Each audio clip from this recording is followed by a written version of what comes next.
ஒவ்வொரு அனிவர்சரிக்கும் கிஃப்ட் பண்ண ஜுவல்ஸோட ரெடி ஆயிட்டேன். பட் இன்னைக்கு எப்பவுமே நம்பிக்கையான கிருஷ்ணிகா ஜுவல்லர்ஸின் new design. Happy anniversary love. Krishnika jewellers, Ealing Road, Wembley. Trusted for generation.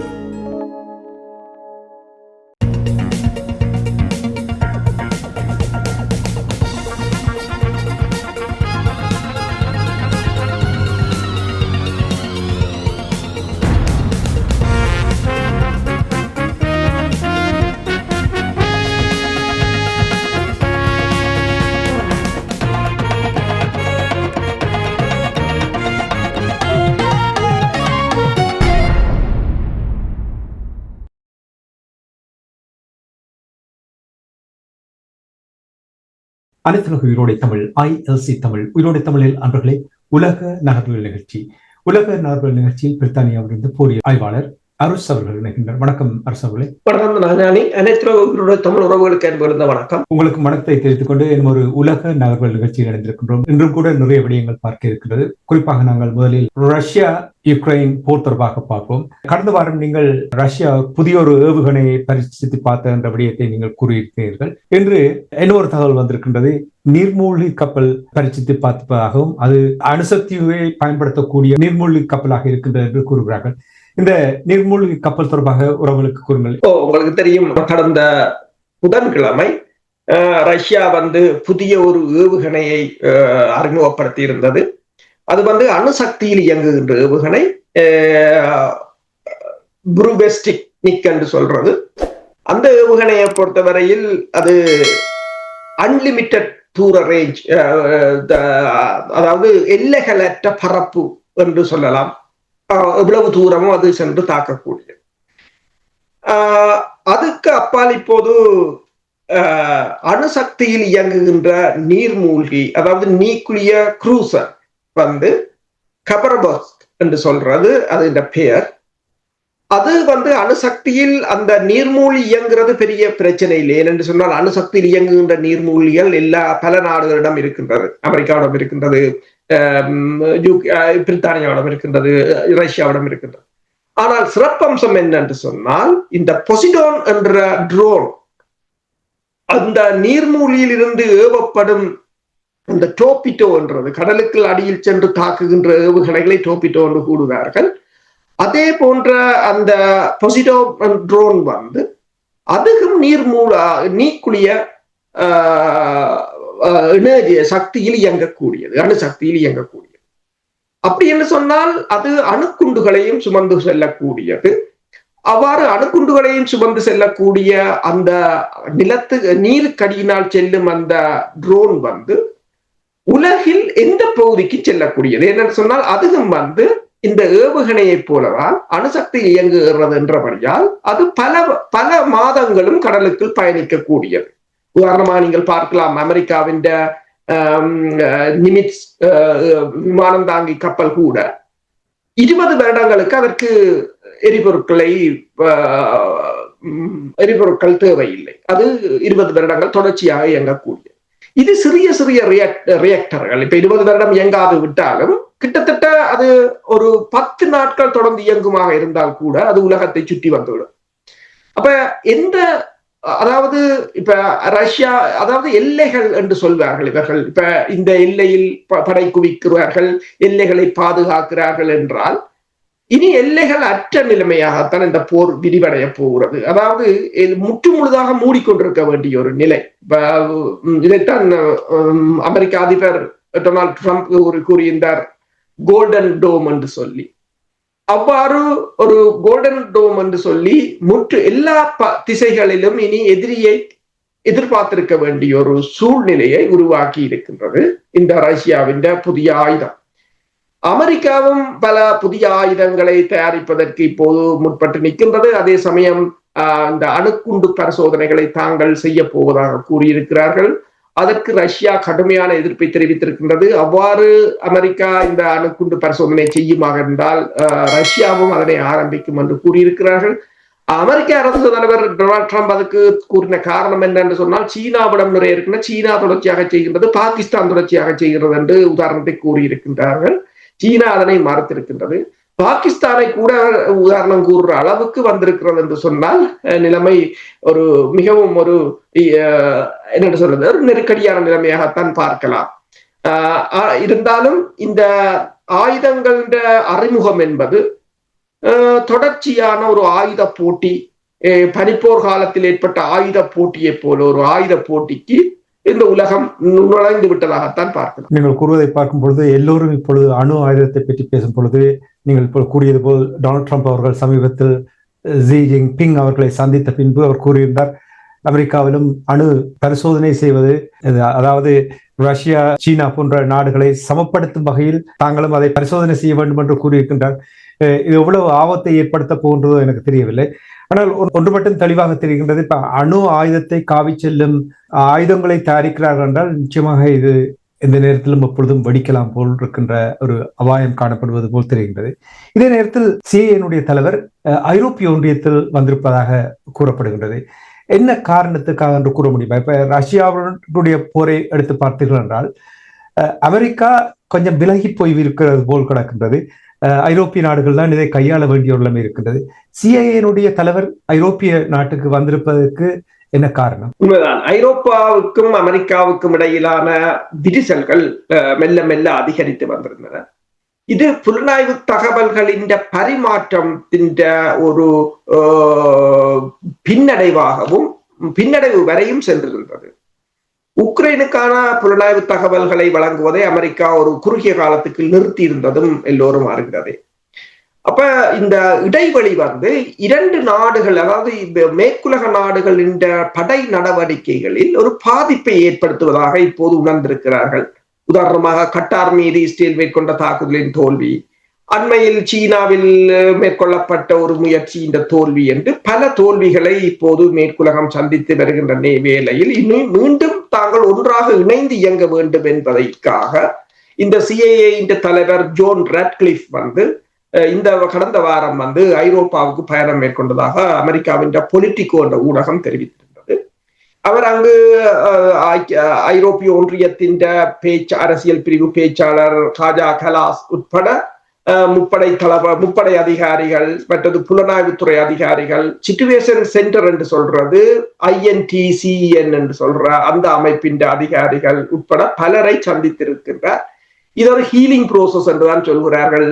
என்று சொன்னால் அந்த காயங்களை ஆற்றுவது என்பது போல மீண்டும் இரு பகுதியும் இணைந்து இயங்க வேண்டும், தகவல் பரிமாற்றங்களை மேற்கொள்ள வேண்டும், நம்பிக்கைகளை கட்டி எழுப்ப வேண்டும் என்று ஒரு மிகப்பெரிய ஒரு மாநாடு நடந்ததாகத்தான் கூறப்படுகின்றது. அதே சமயம் சிஐஏ ஆதரவுடன் இயங்குகின்ற மென்பொருளான பிளன்டியர் என்று சொல்கிறது அது பிரித்தானியா அங்குள்ள மக்களுக்கு டிஜிட்டல் ஐடென்டி கார்டு கொடுக்க போவதை அந்த சாஃப்ட்வேர் நிறுவனம் எதிர்த்திருக்கின்றது. அதுவும் அமெரிக்காவுக்கு ஒரு மிகப்பெரிய ஒரு பிரச்சனையாக இருக்கின்றது. என்று சொன்னால் பிரித்தானியா தனது பாதுகாப்புகளை இறுக்கமாக இருந்தால் அமெரிக்காவால் பிரித்தானியாவின் இரகசியங்களை அறிய முடியாது போய்விடும் என்றது ஒரு பிரச்சனை. என்று சொன்னால் உங்களுக்கு தெரியும், முன்னைய பிரித்தானியாவின் பிரதமர் போரிஸ் ஜோன்சன் இருந்த போது அவரின் கழிவறையில் இஸ்ரேல் மொசாட் ஒரு ஒட்டுக்கேட்கும் கருவியை பூட்டியதாக கூட இங்கே டெலிகிராஃப் பத்திரிகை தெரிவித்திருந்தது. அவ்வாறு அவர்கள் தங்களுக்கு நண்பர்களாக இருந்தாலும் அவர்களின் உள் விவகாரங்களையும் அறிவதுண்டு. அதே சமயம் இந்த சிக்னல் ஆப்ஸ் என்று சொல்கின்றது, அதுக்கும் ஒரு தொடர்பாடல், அது மெசஞ்சர் கோல்களை எடுக்கலாம். அது சிஐஏ கட்டுப்பாட்டில் தான் இயங்கிக் கொண்டிருக்கின்றது. அதை புலனாய்வுத்துறையினர் அதிக அளவில் பயன்படுத்துவதாகவும் அந்த விவகாரமும் இந்த சந்திப்பில் கலந்துரையாடப்பட்டிருக்கின்றது. இந்த சிஐஏ சிக்னலை பெருமளவில் யூஸ் பண்றபடியால் அதை ஒரு சட் கண்ட்ரோல் பிளான் என்று சொல்கிறதை பிரித்தானியா நடைமுறைப்படுத்த முற்பட்டிருப்பதாகவும், இப்போது இந்த சிஐஏ தலைவர் ஜோன் ராட்க்ளிஃப் என்ன சொல்லியிருக்கிறார் என்று சொன்னால், பெருமளவான சிஐஏ புலனாய்வு அதிகாரிகள் சிக்னல் ஆப்ஸை யூஸ் பண்றபடியால் நீங்கள் இந்த கட்டுப்பாடுகளை தவிர்க்க வேண்டும் என்று சொல்றது மட்டுமல்லாது ஐரோப்பிய ஒன்றியமும் அந்த ஆப்ஸ்களை பயன்படுத்த வேண்டும் என்று கூறியிருக்கிறார். என்னென்னு சொன்னால் இதை என்னென்னு பார்க்கலாம் என்று சொன்னால், அதாவது இது இந்த ஐரோப்பாவுக்கும் அமெரிக்காவுக்கும் இடையிலான புலனாய்வு தகவல்கள் இதுவரை காலமும் இரண்டு தரப்பும் ஒன்றாக இணைந்து இயங்கி இருந்தார்கள். இப்போது அதற்குள் ஒரு விரிசல் வருவது போல உணரப்பட்டிருந்த நிலையில்தான் இந்த ஜோன் ராட்கிளிஃபின் பயணம் அமைந்திருக்கின்றது. சிக்னல் ஆப் தொடர்பாக நீங்கள் கூறும்பொழுது முன்னர் கூறியிருந்தார்கள் அது ஒரு பாதுகாப்பான ஒரு மென்பொருளாக இருக்கின்றது, அதனால் நாங்கள் தகவல்கள் பரிமாறுவது பாதுகாப்பாக இருக்கும் என்று. ஆனால் நீங்கள் இப்பொழுது அவருடைய கட்டுப்பாடில் இருக்கின்றால் ஒன்றுமே பாதுகாப்பானது இல்லை என்றது தான் அது உறுதிப்படுத்துகிறது. இன்னும் ஒரு விடயம் என்னவென்றால் அமெரிக்காவுடைய CIA தொடர்பாக கூறும்பொழுது ஏற்கனவே நீங்கள் கூறினீர்கள் அமெரிக்கா கொஞ்சம் விலகி இருப்பது இந்த யுக்ரைன் ரஷ்யா போருக்கு. இப்ப யுக்ரைன், அமெரிக்கா, ஐரோப்பிய நாடுகள் இவர்களுடைய இழுபறியால் ரஷ்யா ஒரு பலமடைந்திருக்கின்ற நிலைமை இருப்பது போல் தெரிகின்றது. வருகின்ற செய்திகளை பார்க்கும் பொழுது கிட்டத்தட்ட 10,000 இராணுவத்தினரை ரஷ்யா சுற்றி வளைத்திருக்கின்றது. என்ன நடக்க போகிறது? சுற்றி வளைத்திருக்கிறதா? உண்மைதான். கடந்த வாரம் இது தொடர்பாக பல செய்திகள் வெளிவந்திருந்தன. 2 பாக்கெட் என்று சொல்றது, ஏதாவது பொக்கரோவோஸ் என்ற பகுதியை ஊடறுத்து ஒரு இடத்தில் 5,500 இராணுவத்தினரும் இன்னொரு இடத்தில் 5,000 இராணுவத்தினரும் கிட்டத்தட்ட 10,500 இராணுவத்தினர் 20 தொடக்கம் 30 பட்டாலியன் என்று கூறுகிறார்கள். அவர்கள் சுற்றி வளைக்கப்பட்டிருக்கிறார்கள். அப்போது கடந்த வியாழக்கிழமை அந்த சுற்றி வளைக்கப்பட்ட பகுதிகளுக்கு வேண்டுமென்று சொன்னால் அனைத்துலக ஊடகவியலாளர்கள் விரும்பினால் தாங்கள் அழைத்து செல்ல தயார் என்று ரஷ்யா கூறியிருந்தது.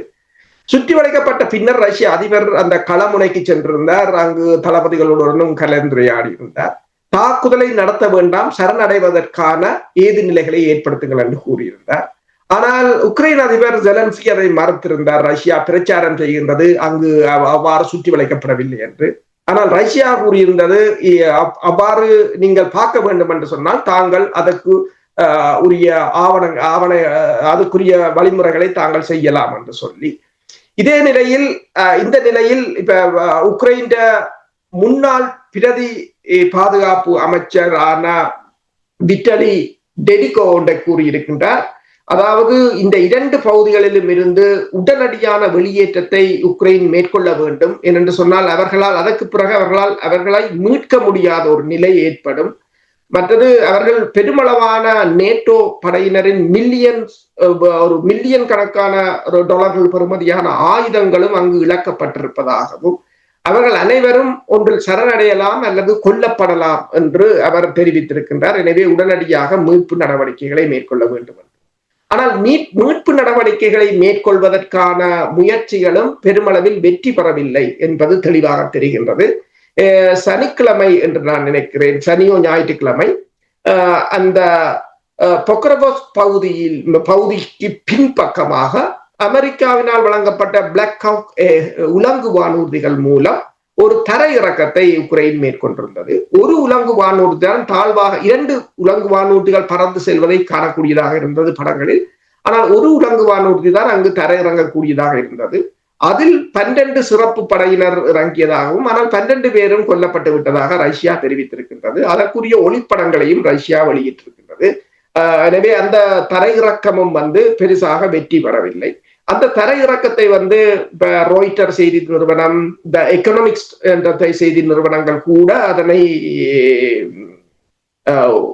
உறுதிப்படுத்தி இருக்கின்றன. அந்த தரையிறக்கத்தை கிட்டத்தட்ட இந்த உக்ரைன் களமுனைகளை பொறுத்தவரையில் உக்ரைன் படையினர் களமுனைகளில் நின்று பிடிக்க முடியாத ஒரு நிலையாகத்தான் இருக்கின்றது. இந்த குளிர்கால பகுதி ஆரம்பமாக போகிறது. இந்த குளிர்கால பகுதி மிகவும் கடினமான களமுனையாக இருக்க போகிறது என்றுதான் கூறுகிறார்கள். இதற்கிடையில் உறுதிப்படுத்தப்படாத தகவல்கள் வெளிவந்து கொண்டிருந்தன. அடுத்த பிப்ரவரி மாதம்தான் இறுதி கெடுவை ரஷ்ய அதிபர் உக்ரைனுக்கு வழங்கி இருப்பதாக தகவல்கள் வெளிவந்திருக்கின்றன. ஆனால் ரஷ்யா அதனை உறுதிப்படுத்தவில்லை. ஆனால் இந்த படையினர் தொடர்பான நடவடிக்கையில் ரஷ்ய அதிபர் கூட அதனை உறுதிப்படுத்தி இருக்கின்றார். தாங்கள் சுற்றி வளைப்புகள் இருப்பதாகவும் தாங்கள் அவர்களை சரணடைவதற்கான எல்லா ஏற்பாடுகளையும் செய்து வருவதாகவும் கூறியிருக்கிறார். நீண்டகால அமைதிக்காக உக்ரைனுடன் துணை நிற்போம் என்று நேட்டோ கூறியிருக்கிறது. இதை கூறுகின்ற இந்த நேரத்தில் உங்களுக்கு தெரியும், ஜெர்மனியும் நேட்டோ இருக்கின்ற ஒரு முக்கிய நாடு. அவர்கள் தொடர்ந்து ஆயுதங்களை வழங்கிக் கொண்டிருக்கிறார். அவர்களும் கூட இப்பொழுது ஏவுகணை வழங்கி இருப்பதாக கூறப்படுகின்றது. என்ன ஏவுகணை வழங்கினார்கள்? உண்மையில் தான். அதாவது உக்ரைன் வந்து அமெரிக்காவிடம் பேட்ரியாட் வகை ஏவுகணைகளை கேட்டிருந்தது. அமெரிக்கா டொனால்ட் ட்ரம்ப் அதனை கொடுக்க மறுத்து விட்டார். ஏனென்றால் எல்லாவற்றையும் கொடுத்து விட்டால் தங்களிடம் அது இல்லை, உற்பத்தி செய்வதற்கு நாட்கள் எடுக்கும். ஏனென்றால் ஒரு லான்ச்சர், அது வெஹிக்கிள், அது ஏவுகணைகள், அது ரடார் சிஸ்டம், ஏவுதளங்கள் என்று எல்லாவற்றையும் கூட்டி பார்த்தால் ஒரு சிஸ்டம் என்று சொல்லலாம். ஒரு தொகுதியின் பெறுமதி வந்து $1 பில்லியன், கிட்டத்தட்ட $1000 மில்லியன் ஒரு தொகுதி. கிட்டத்தட்ட ரஷ்யா கூறுகின்றது 2023 ஆண்டு தான் இந்த ஏவுகணைகளை அமெரிக்கா உக்ரைனுக்கு வழங்க ஆரம்பித்திருந்தது. அந்த 2023 ஆண்டிலிருந்து இன்று வரைக்கும் 40 தொகுதிகளை தாங்கள் அளித்து விட்டதாக கூறியிருக்கிறார்கள். உக்ரைன் வசம் தற்போது இருப்பது வந்து 8 தொகுதிகள் தான் இருக்கின்றன. அதிலும் 6 தான் இயங்கும் நிலையில் இருப்பதாக கூறப்படுகின்றது. இந்த நிலையில் தான் உக்ரைன் அவசரமாக அமெரிக்காவுடன் கேட்டிருந்தது, ஐரோப்பிய நாடுகளிடமும் கேட்டிருந்தது. ஏற்கனவே ஐரோப்பிய நாடுகள் தங்களிடம் இருந்தவற்றை தான் கொடுத்திருக்கிறார்கள். போலந்தாக இருக்கலாம், ரொமேனியாக இருக்கலாம், இத்தாலியாக இருக்கலாம். ஆனால் பிரச்சனை என்னவென்று சொன்னால், இனி அவர்களுக்கு தேவையானதும் அவர்களுக்கு வேண்டியது இருக்கின்ற அவர்களின் தேவைக்கும் இந்த ஏவுகணைகள் தேவையாக இருக்கின்றது. அந்த நேரத்தில் தான் உக்ரைன் அதிபர் ஒன்றை கூறியிருந்தார், தாங்கள் 25 ஏவுகணைகளை அமெரிக்காவிடமிருந்து 25 தொடக்கம் $30 பில்லியன் வாங்க போவதாக கூறியிருந்தார். ஆனால் அதை கொடுப்பதற்கு பல ஆண்டுகள் செல்லும் என்று சொல்லப்பட்டது. எனவேதான் இப்போது ஜெர்மனி வந்து பேட்ரியாட் ஏவுகணைகளை வழங்கி இருப்பதாக கூறப்படுகின்றது. ஆனால் இந்த பேட்ரியாட் ஏவுகணைகள் எவ்வளவு தூரத்துக்கு அங்கு பயனளிக்கும் என்றது எல்லோருக்கும் தெரிந்த விடயம். 2023 ஆண்டிலிருந்து அங்கு சேவையில் இருக்கின்றது. அது ஏற்கனவே பல அளிக்கப்பட்டு விட்டன.